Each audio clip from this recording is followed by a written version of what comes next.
Olá, boa tarde. Segundo dados mais recentes do Anuário de Segurança Pública, cerca de 79 mil pessoas estão desaparecidas no Brasil. Para tentar ao menos saber o que aconteceu com elas, o Comitê Internacional da Cruz Vermelha lançou um relatório que avalia as necessidades dos familiares de desaparecidos no estado de São Paulo. Esse assunto é apenas um dos destaques do Jornal da Justiça, primeira edição de hoje. Vamos aos demais. Deputados federais entram com ação no Supremo Tribunal Federal contra o aumento do fundo eleitoral durante a pandemia. Presidente do STF, ministro Luiz Fux, determina que a União forneça medicamento mais caro do mundo a uma menina de 2 anos com doença rara. O ministro Luiz Fux recebeu informações novas sobre o tratamento com o Zolgensma, que custa em torno de 12 milhões de reais. E ainda, o Superior Tribunal de Justiça nega liminar para garantir regime aberto a técnico de enfermagem condenado por torturar idoso.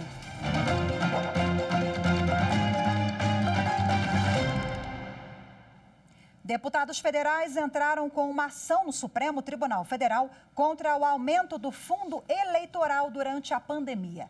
Uma mudança aprovada pelos parlamentares na lei que define as regras para o orçamento do ano que vem triplicou o valor que foi repassado aos partidos políticos nas últimas eleições. Ao todo, são 7 deputados federais que buscam no Supremo a anulação do processo legislativo que aprovou o projeto da Lei de Diretrizes Orçamentárias para 2022. Nessa lei está previsto o dinheiro público que será repassado aos partidos políticos para que eles façam campanha nas próximas eleições. O novo valor estabelecido para o fundo eleitoral é de 5 bilhões e 700 milhões de reais. Nas campanhas de 2018 e 2020, esse fundo foi de 1 bilhão e 700 milhões. Para os parlamentares que entraram com o mandado de segurança, não deve haver aumento enquanto perdurar a pandemia. O ministro Nunes Marques foi sorteado para ser o relator. Mas, como o STF está de recesso, todos os casos vão para a vice-presidente, ministra Rosa Weber, que irá analisar a urgência do pedido. Caso ela entenda que não há urgência, a ação volta para a análise do relator, em agosto, após o recesso. O presidente do Supremo Tribunal Federal, ministro Luiz Fux, determinou que a União forneça o medicamento mais caro do mundo a uma menina de 2 anos e 9 meses que tem amiotrofia muscular espinhal tipo 2. O ministro reconsiderou uma decisão anterior que levava em conta a idade da criança. O ministro Luiz Fux recebeu informações novas sobre o tratamento com o Zolgensma, que custa em torno de 12 milhões de reais. A Anvisa, Agência Nacional de Vigilância Sanitária, aprova o uso do medicamento para crianças com até 2 anos de idade. Mas o ministro foi informado no processo que agências renomadas no exterior consideram um remédio eficaz em crianças com até 5 anos de idade e 21 quilos. Com essas informações, o ministro Fux manteve decisão do Tribunal Regional Federal da Terceira Região e determinou o fornecimento do Zolgensma. Pela decisão, a União também deverá pagar os custos do hospital, médicos e transporte para o tratamento no prazo de 10 dias úteis, sob pena de multa de R$10 mil por dia. A amiotrofia muscular espinhal tipo 2, conhecida como AME, é uma doença rara neuromuscular. Ela provoca a morte de células do sistema nervoso que controlam os músculos e impedem a criança de realizar as coisas mais simples do dia a dia, como sentar, andar, comer e respirar. Na decisão, o ministro ressaltou tese de repercussão geral de que o Estado não é obrigado a fornecer medicamento que não tenha registro na Anvisa, mas afirmou que essa regra não vale quando o medicamento tiver aprovação em agências reguladoras renomadas em outros países e não houver tratamento que o substitua. O ministro ainda lembrou o direito constitucional à saúde como dever do Estado e que, nesse caso, o direito à vida se sobrepõe aos argumentos de ordem financeira da União. A Associação Nacional dos Peritos Médicos Federais ajuizou no Supremo uma ação direta de inconstitucionalidade contra dispositivo de lei que autoriza, até o dia 31 de dezembro deste ano, o INSS a conceder benefício de auxílio por incapacidade temporária mediante apresentação de atestado médico e documentos complementares que comprovem a doença. Confira os detalhes da ação com a consultora jurídica Hanna Gomes. A ação pretende declarar a inconstitucionalidade do artigo 6º da Lei 14.131 de 2021. A lei concede o auxílio por incapacidade temporária mediante apresentação de atestado médico e documentos complementares até a data de 31 de dezembro de 2021. A Associação Nacional dos Peritos Médicos alega que, ao estabelecer apenas esses dois parâmetros de avaliação, a norma viola o processo legislativo previsto na Constituição, uma vez que interfere no direito fundamental à previdência social e enfraquece o próprio sistema previdenciário. A ANMP explica que a avaliação da incapacidade laborativa do trabalhador deve ser realizada por meio de uma efetiva perícia médica individualizada e, ao final, é elaborado um parecer técnico conclusivo sobre a real condição do segurado. Apenas por meio de uma perícia técnica seria possível realizar as verificações fisiológicas necessárias, as simples e as complexas, como, por exemplo, a aferição da pressão arterial e a realização de manobras ortopédicas necessárias e individuais. A associação ainda sustenta que houve profunda e irregular modificação no texto da medida provisória que deu origem à lei. Isso porque a redação da medida provisória discutida e aprovada previa apenas o aumento da margem do crédito consignado para os beneficiários do Regime Geral de Previdência Social. Porém, o novo texto passou a conceder automaticamente o auxílio por incapacidade temporária sem o prévio exame pericial, gerando um evidente aumento nas despesas. Ainda foi registrado no mérito da ação que essas alterações fragilizam o sistema previdenciário, pois aumentam a possibilidade de eventos de corrupção, fraude e irregularidades, podendo levar o próprio INSS ao colapso. O presidente do Supremo Tribunal Federal, ministro Luiz Fux, recebeu a ação no plantão judicial, mas entendeu que não se trata de uma urgência e encaminhou o feito para a relatora, ministra Carmen Lúcia, que deverá dar o devido processamento à causa. No próximo bloco, vamos falar sobre a Política Nacional de Busca de Pessoas Desaparecidas. Em instantes. Fique conosco, eu volto já.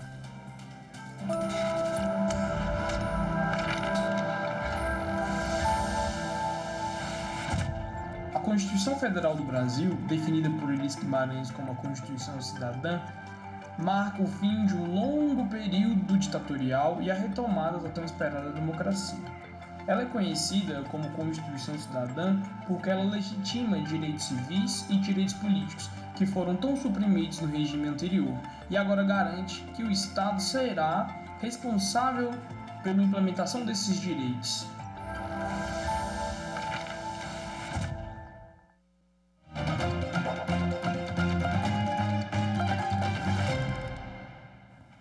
O número de desaparecidos no Brasil ultrapassou 79 mil pessoas, segundo o Anuário da Segurança Pública. O levantamento leva em consideração dados coletados em 2019, quando foi sancionada a Política Nacional sobre o tema.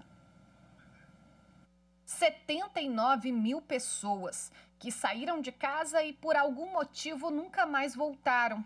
Em média, ocorrem 217 desaparecimentos por dia no Brasil.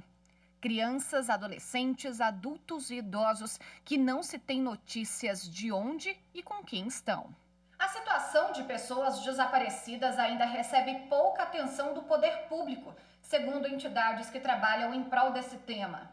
Em 2019, o Congresso Nacional aprovou a Política Nacional de Busca de Pessoas Desaparecidas. Mesmo assim, 2 anos depois, o país não tem sequer um cadastro unificado das ocorrências. O pai de Maria Júlia está desaparecido há 6 anos. A última vez que foi visto tinha saído para trabalhar. É triste ver alguém morrendo, né? Mas quando a pessoa morre, você sabe onde que ela tá. Ou então, se ela falou que não quer mais você não vai esperar mais ela, né? E quando você não tem nenhuma notícia, não tem como você saber o que aconteceu, como que tá, se tá vivo, se tá morto. O Comitê Internacional da Cruz Vermelha lançou um relatório que avalia as necessidades dos familiares de pessoas desaparecidas no estado de São Paulo. A principal delas é simplesmente saber o que aconteceu, receber uma resposta sobre o paradeiro do ente querido ou ao menos ter informações consistentes das investigações de que aquela pessoa está viva, morta ou não tem interesse em retomar o convívio familiar. Creio que meu filho está vivo, mas não tenho certeza.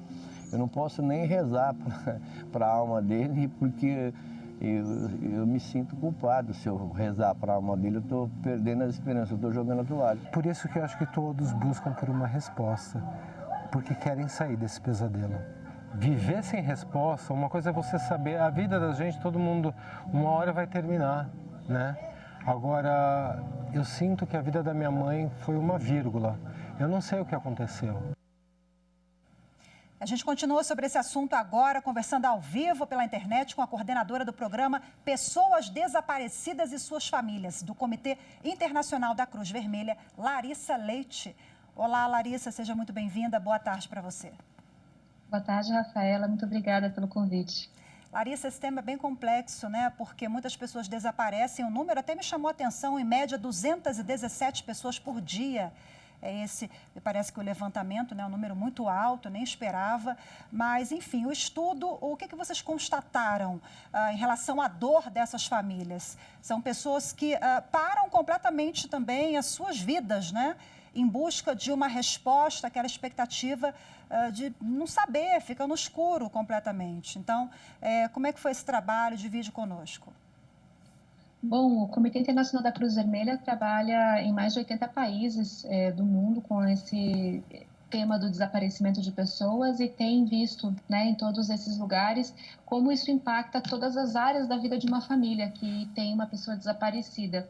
Então, para entender como isso acontece aqui no Brasil e poder apoiar as autoridades com recomendações, apoio técnico, sugestões, nós fizemos em 2018 esse processo de escutar um grupo de famílias de pessoas desaparecidas de São Paulo e também servidores públicos e agentes de organizações não governamentais que atendiam já casos, né? E o que a gente confirmou, Rafaela, é que, de fato, aqui no Brasil, o impacto do desaparecimento é devastador. Além disso que a gente ouviu na reportagem, da convivência com a dúvida, essa angústia que não se fecha enquanto não há respostas, né? As famílias acabam enfrentando outras consequências, porque na medida que não há um procedimento estándar e protocolar de busca, as famílias acabam batendo em tantas portas e os servidores públicos, muitas instituições não estão preparadas para lidar com essa realidade.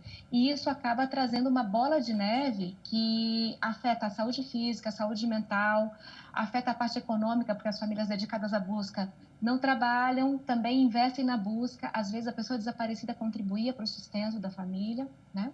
E há problemas jurídicos envolvidos para os quais também a lei brasileira ainda não responde. Então, o que a gente vê é um impacto devastador e muito específico que precisa de uma resposta à altura também.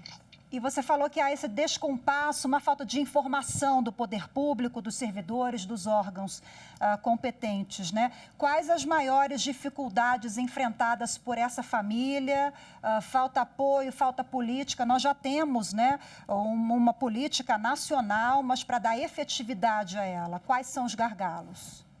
Olha, eu acho que as conclusões a que a gente chegou são muito parecidas com as conclusões que já o Brasil tem também identificado, porque exatamente como você falou, tem essa lei de 2019 que fala de coordenação entre instituições, né? Você imagina, uma pessoa desaparecida no contexto aqui do Brasil, ela pode estar viva ou pode estar falecida.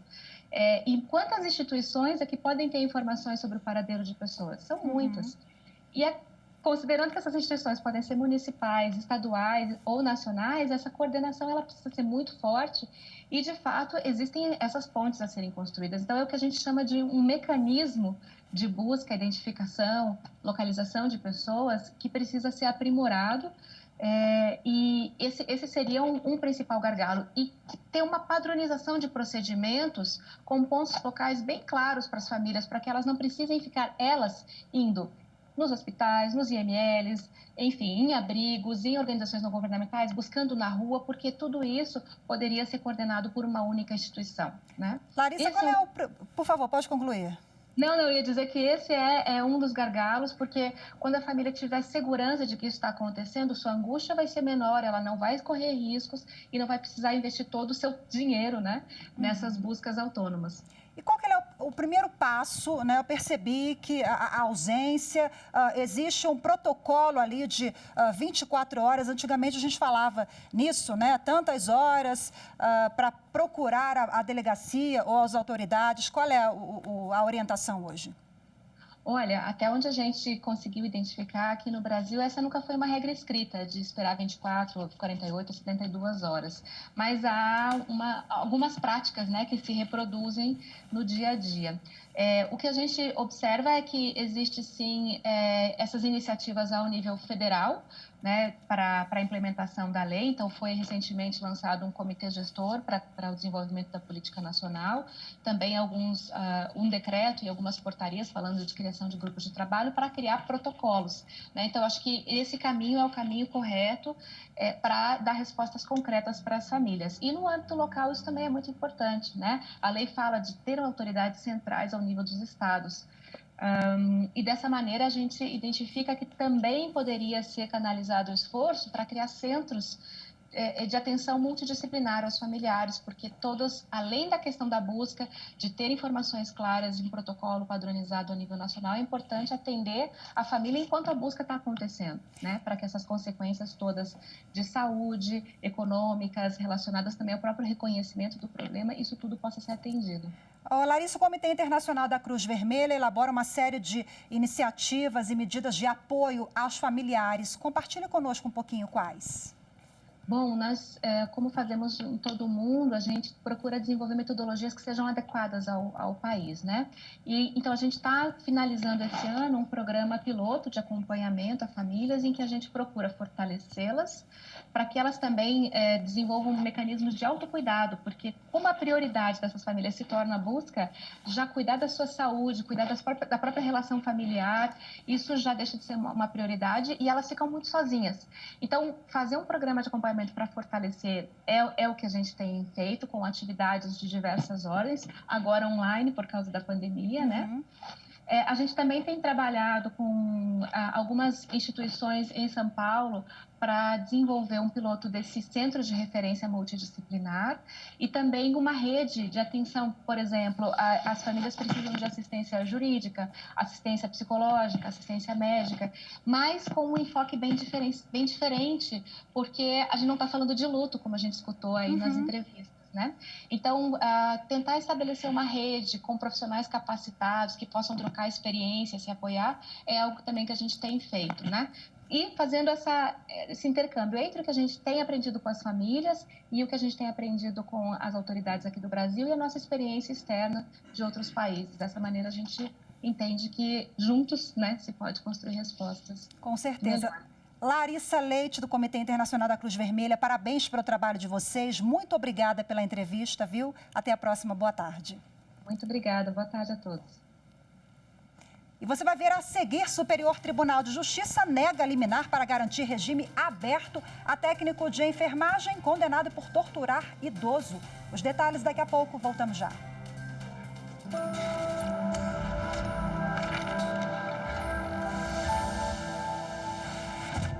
A Constituição Federal é a nossa Carta de Direitos. Por meio dela, o Estado brasileiro define os principais valores que deseja proteger e nós, indivíduos, podemos então pleitear direitos e garantias ali estampados perante esse mesmo Estado. Ela deveria ser leitura fundamental para crianças e adolescentes, a fim de que se tornem cidadãos plenos e conscientes do seu espaço na sociedade.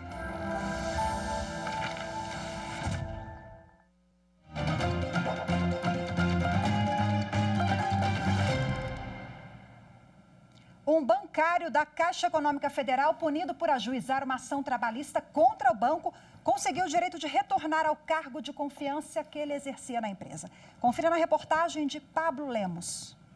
No processo, o bancário relatou que exercia a função de confiança de supervisor de canais, mas perdeu o cargo ao ajuizar uma ação trabalhista contra o banco.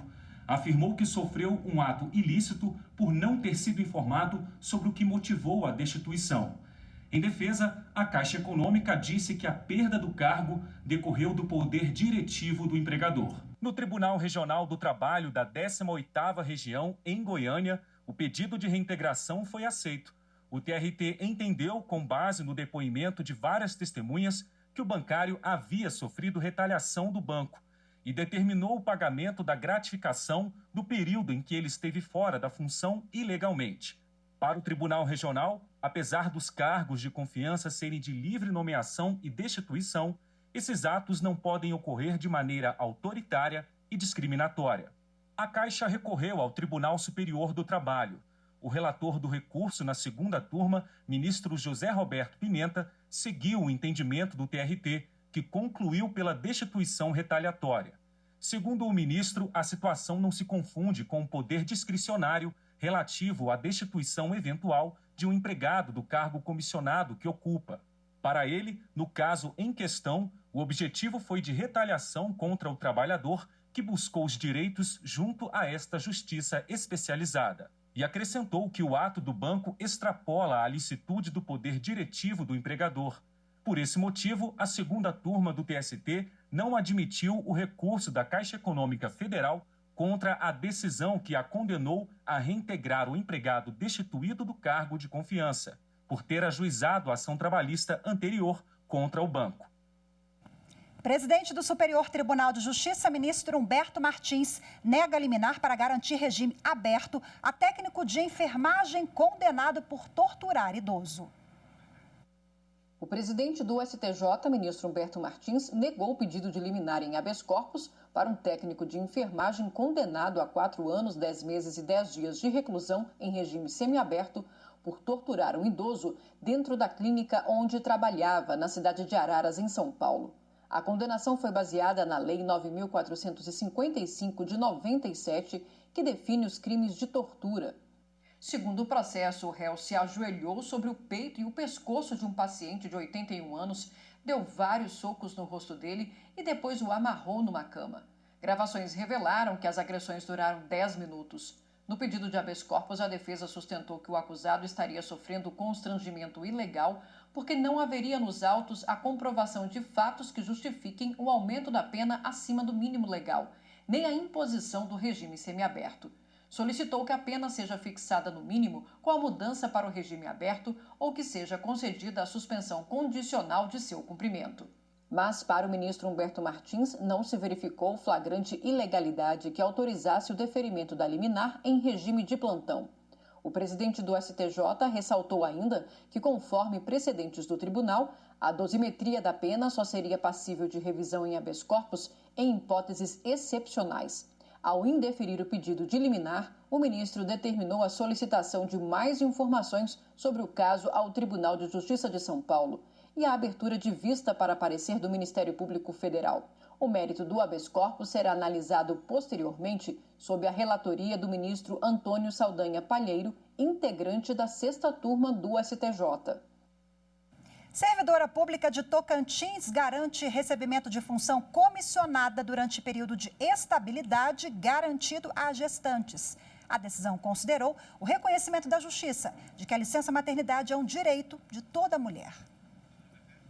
Eu falo, que eu achava que já amava muito, que já amava grande, que já sabia o que era um amor maior, mas quando eu senti, me tornei mãe, engravidei, aí sim eu pude perceber que gerar uma vida é ter esse amor maior, é sentir o amor maior do mundo. A chegada da Alice fortaleceu todo esse sentimento na vida da administradora Anne Faina da Silva, que, graças a uma garantia legal e constitucional das mães trabalhadoras, pode gozar do direito à licença maternidade. Saber que eu tenho meus direitos, meus proventos mantidos durante todo o período de licença maternidade é muito importante, já que é indispensável a nossa recuperação aí no pós-parto e também esse período com o bebê, que é do direito à amamentação exclusiva, que é de suma importância para a saúde do bebê, esse contato mãe e filha. A professora Laísa Espanha explica como funciona a estabilidade da gestante. É importante dizer que o artigo 10 Inciso 2º, a linha B do ato das disposições transitórias veda a dispensa imotivada ou arbitrária da empregada desde a confirmação da sua gravidez até 5 meses após o parto. Mas será que esse direito garantido às trabalhadoras com contratos regidos pela Consolidação das Leis do Trabalho, a CLT, ou às servidoras públicas, estende-se às mulheres que ocupam cargos em comissão na administração pública? Essa pergunta faz sentido porque esses cargos comissionados são de livre nomeação e exoneração, e seus ocupantes podem ser dispensados desses cargos e dessas funções a qualquer tempo, conforme a discricionariedade do gestor, sem que essa dispensa imotivada gere direito à indenização. Contudo, a jurisprudência do STF e do STJ já se pacificou no sentido de reconhecer a extensão da chamada estabilidade provisória gestacional à servidora pública ocupante de cargo comissionado ou de função comissionada.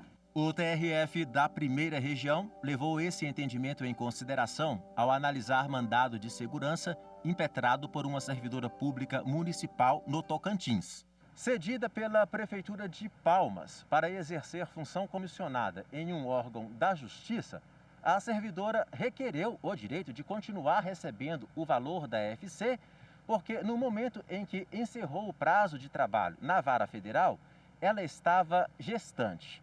O pedido foi acolhido pela maioria dos membros que compõem a primeira sessão do TRF1. Para o colegiado, o pagamento do valor da função comissionada atende à estabilidade provisória salarial da gestante. A decisão reforça que a indenização da função comissionada é devida até o término da licença maternidade, sem exclusão das parcelas de auxílio alimentação e creche, garantindo o direito à proteção da maternidade a empregadas temporárias e a servidoras comissionadas. E hoje ficamos por aqui. Muito obrigada pela sua companhia. Uma excelente tarde para você. Até amanhã. Tchau, tchau.